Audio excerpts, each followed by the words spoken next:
अस्सलाम वालेकुम नाजरीन, मैं हूं गुलाम अब्बास शाह और मैं अभी बात करने के लिए जा रहा हूं पीडीएम के इजलास की अंदरूनी कहानी आपको सुनाने जा रहा हूं। पीडीएम का इजलास इस्लामाबाद में हुआ जिसमें नवाज शरीफ और आसिफ अली जरदारी ने वीडियो लिंक के जरिए खिताब किया। मोटे मोटे पॉइंट्स मैं आपको बता देता हूं इसमें क्या बातचीत हुई। पहली बात तो यह है कि नवाज शरीफ और आसिफ अली जरदारी को इस्लामाबाद के मौसम की याद क्यों सता रही है, क्योंकि जैसे ही इजलास शुरू हुआ तो नवाज शरीफ और आसिफ अली जरदारी ने बारी बारी दोनों ने जो वहां के शुरा थे उनसे इस्लामाबाद के मौसम का अहवाल दरियाफ्त किया। अच्छा, अब वो इस्लामाबाद का मौसम का अहवाल पूछ रहे थे या इस्लामाबाद और से मुल्हक्का शहर जो रावलपिंडी है उसके मौसम का अहवाल पूछ रहे थे, ये तो आप खुद अंदाजा कर लीजिए। लेकिन उन्होंने ये जरूर बात की। और इस इजलास में आज क्या हुआ, वही जो हम पहले डिस्कस करते रहे हैं और इस्तीफों की बात जैसा कि की गई थी। सबसे पहले तजवीज आई कि इस्तीफे दे दिए जाएं और पार्लियामेंट से, सूबाई असम्बलियों से, कौमी असम्बली से इस्तीफे दे दिए जाएं, जिसके ऊपर पीपल्स पार्टी को तहफुजात थे, क्योंकि पीपल्स पार्टी के पास सिंध में मुकम्मल हुकूमत है। तो पीपल्स पार्टी ने उसके ऊपर तहफुजात का आजाद किया और पीपल्स पार्टी की तरफ से यह कहा गया कि अगर आपने इस्तीफे देने हैं और इस्तीफे का ऑप्शन इस्तेमाल करना है तो इनको कौमी असम्बली और सूबाई असम्बलियों को अलग अलग करके देखा जाए। और अगर यही आपको लगता है कि इसी का इम्पैक्ट पड़ेगा तो हमें कौमी असम्बली से रिजाइन करना चाहिए। और उसके लिए भी अगर ये जरूरी है और बहुत ज्यादा जरूरी है तो नवाज शरीफ साहब को हम अपने इस्तीफे जमा करवा देते हैं, नवाज शरीफ साहब वापिस आए और ये इस्तीफे स्पीकर के हवाले कर दें। अब ये इंतहाई मुश्किल और मुश्किल बात थी, क्योंकि मियां साहब को पता है और मियां साहब ये तो फोर्स कर रहे थे और अपनी पार्टी की आदत को ये फोर्स कर रहे थे कि वो किसी न किसी से तरीके से अपोजिशन को इस्तीफों पर तैयार कर लें। लेकिन वो वापस कब आएंगे वो तो नहीं आने वाले। हाँ, जब तक बरतानिया की गवर्नमेंट खुद उन्हें वापस ना भेज दे और पाकिस्तानी हुकूमत इस सिलसिला में कोशिशें कर रही है, उसी सूरत में आ सकते हैं। अब डिसाइड क्या हुआ है, उसके बाद पीपल्स पार्टी ने इस बात पर भी कंसर्न शो किया कि मरियम नवाज साहिबा ने, कुछ शुरा की तरफ से यह कहा गया कि मरियम नवाज साहिबा ने पीडीएम के इजलास से पहले ही कह दिया कि आर या पार होगा और उसका ऐलान कर दिया कि कल इजलास में आर या पार होने वाला है। जबकि पीपल्स पार्टी के जो चेयरमैन है बिलावल भुट्टो, वो ताजा कोरोना से सेहतयाब हुए और पीपल्स पार्टी की अभी सेंट्रल वर्किंग कमेटी का इजलास भी नहीं हुआ, क्योंकि पीपल्स पार्टी जो भी फैसले करती है वो अपनी सेंट्रल वर्किंग कमेटी के इजलास में करती है। तो मरियम नवाज साहबा ने पीडीएम के बिहाफ पे कैसे, वो अपनी पार्टी की बात करती, पीडीएम के बिहाफ पे ये कैसे बड़ा ऐलान कर दिया और ये कैसे बड़ा दावा कर दिया।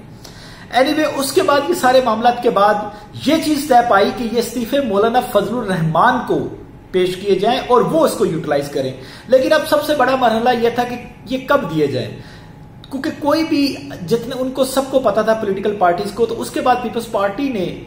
कहा कि उन्हें अपनी सेंट्रल वर्किंग कमेटी से डिस्कस करना है, मुशावरत करनी है और उसके लिए उन्हें टाइम चाहिए। और बाकी पार्टीज ने भी इसी किस्म की बात की। मौलाना फजलुर रहमान साहब तो फौरी तैयार थे कि फौरी दे देने चाहिए हमें और ये ऑप्शन हमें जैसे जितनी जल्दी हम इस्तेमाल करना चाहें कर दें, लेकिन टाइम का तयन हो। नवाज शरीफ साहब भी मौलाना साहब की हाँ में हाँ मिला रहे थे। अब ये डिसाइड हुआ है कि ये लॉन्ग मार्च किया जाएगा जनवरी में इस्लामाबाद की तरफ और इस्लामाबाद पहुंच के मौलाना फजलुर रहमान इस्तीफे स्पीकर को पेश करेंगे। लेकिन ऐसी सूरत हाल में एक बड़ी डेवलपमेंट हुई, क्योंकि अब ये खबरें आ रही थी, जैसा कि मरियम नवाज को भी नोटिस हुआ और ये खबरें आ रही थी कि शायद मरियम नवाज गिरफ्तार हो जाएं और बड़े लीडर्स की दोबारा गिरफ्तारियां शुरू हो जाएं। ऐसी सूरत हाल को देखते हुए अब मौलाना फजलुर रहमान की तरफ से एक तजवीज पेश की गई कि अगर किसी भी लीडर को गिरफ्तार किया जाता है, उन समेत किसी भी लीडर को गिरफ्तार किया जाता है, जेयूआई की क्यादत समेत किसी भी जगह पे गिरफ्तारियां होती हैं, तो तमाम पाकिस्तान में सड़कों को बंद कर दिया जाए, रोड्स को बंद कर दिया जाए और मुल्क में अनारकीसी फैला दी जाए और प्रोटेस्ट किया जाए और पूरा सिस्टम जैम करने की कोशिश की जाए। और साथ साथ उन्होंने एक और बात की कि अगर एक बंदा गिरफ्तार होता है तो बाकी क्यादत जो है वो जेल भरो तहरीक का आगाज कर दें। वैसे इमरान खान साहब कह चुके हैं कि अपोजिशन जलसों की बजाय कोई और ऑप्शन इस्तेमाल करे, क्योंकि कोरोना और वबा का जो टाइम है, ऐसी सूरत हाल में जो है अपोजिशन को एहतजाज करे, लेकिन कोई ऐसा ऑप्शन इस्तेमाल करे जिससे अवाम की जिंदगी को खतरे में न डाले। और ये अच्छा ऑप्शन है मौलाना साहब ने जो चूज किया है कि सब की आदत जेल में चली जाए और जेल में बैठ के अपना प्रोटेस्ट रिकॉर्ड करवाए, तो ये अच्छा ऑप्शन है। पीटीआई भी मेरा ख्याल इसमें फैसिलिटेट करेगी, पीटीआई की गवर्नमेंट भी इसको फैसिलिटेट करेगी कि अगर कोई खुद से गिरफ्तारी देना चाह रहा है तो ठीक है, उसको बंद कर दें ताकि वो अंदर बैठ के एहतजाज अपना रिकॉर्ड करवाएं। और आगे आने वाले दिनों में इस हवाले से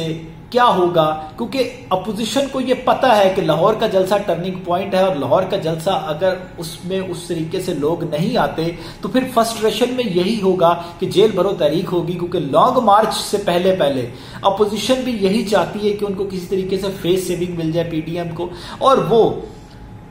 अगर इस्लामाबाद की तरफ मार्च करते हैं तो वो एक्सपोज हो जाएंगे। तो उससे पहले पहले जेल भरो तहरीक किसी तरीके से शुरू की जाए और हुकूमत को इस नहज पे लाया जाए कि वो गिरफ्तारियां करे ताकि उनको जवाब मिले और सारी क्यादत जेलों में चली जाए, और फिर ये विक्टिम कार्ड खेला जाए कि हम सियासी कैदी हैं, पॉलिटिकल कैदी हैं, हम करप्शन की वजह से कैद नहीं हुए।